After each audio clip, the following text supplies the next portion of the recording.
كلنا متابعين ظاهرة البلوجر اللي انتشرت الفترة الأخيرة.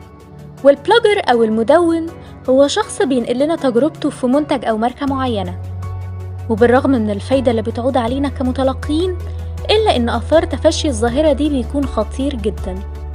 أولا، هي زيادة قيم الاستهلاك وتحول الرفاهيات إلى ضرورة لا غنى عنها، وهتلاقي نفسك بعد متابعة البلوجر من دول نسبة مشترياتك زادت للضعف، وبدأت تشعر باحتياج لمنتجات انت ما كنتش في حاجة ليها.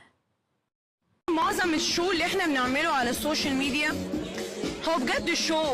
احنا بنلبس اللبس ده وبنرجعه للديزاينرز تاني، فدي مش حياتنا وده مش لبسنا ودي مش طبيعتنا. واديني بقول وعادي وفخورة جدا ان all my outfit it's من زارا، ما فيهاش اي حاجة برا الصندوق.